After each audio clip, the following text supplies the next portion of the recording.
ఒక 25 సంవత్సరాల క్రితం నాకు ఈ సంస్థతో పరిచయం ఏర్పడ్డది. పరిచయం ఏర్పడిన తర్వాత దాదాపుగా ప్రతి సంవత్సరం ఏదో ఒక సందర్భంగా సమస్య సంస్థకు వచ్చినప్పుడు రామలీల గారు కానీ కళ్యాణ్ గారు కానీ సమస్యను నా దృష్టికి తీసుకొచ్చినప్పుడు మానవతా దృష్టితో పరిష్కరించే ప్రయత్నం చేస్తున్నాం. ఆర్థికంగా కూడా అన్ని రకాలుగా ఆదుకునే ప్రయత్నం కూడా చేస్తున్నాం. ఇలాంటి సంస్థలు నడిపే వాళ్లకు ప్రభుత్వం కూడా తోడ్పాటు అందించవలసిన అవసరం ఉన్నది. ఎందుకంటే నేను ఇంతకుముందే చెప్పినట్టుగా మన ఇళ్లలో పిల్లలు అల్లరి చేస్తేనే వాళ్ళని తిట్టడమో కొట్టడమో జరుగుతుంది. కానీ ఈ పిల్లలకి ఏం తెలియదు, కనీసం ఏ సమయానికి అన్నం తినాలి అనేది కూడా తెలియదు. అలాంటి పరిస్థితుల్లో వాళ్ళను పెంచడము, వాళ్ళను సాకడం అంటే సామాన్యమైన మాట కాదు.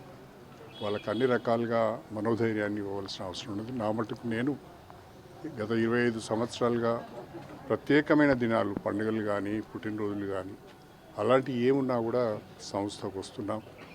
పిల్లలతో సమయాన్ని గడుపుతున్నాం, వాళ్ళకి కావాల్సిన సౌకర్యాలు కల్పిస్తున్నాం. ఉగాది పండుగ రోజున కొత్త బట్టలు ఇవ్వడం, వాళ్ళతో పాటు పండుగ వేడుకలలో పాల్గొనడం చాలా సంతోషంగా ఉంది. నేను బడా పారిశ్రామికవేత్తలకు, బడా వ్యాపారవేత్తలకు మీరు సిఎస్ఆర్ కింద ఇచ్చే నిధులు ఎక్కడో ఖర్చు పెట్టడం కాకుండా ఇలాంటి సంస్థలకును ముందుకు వచ్చి ఆదుకోండి.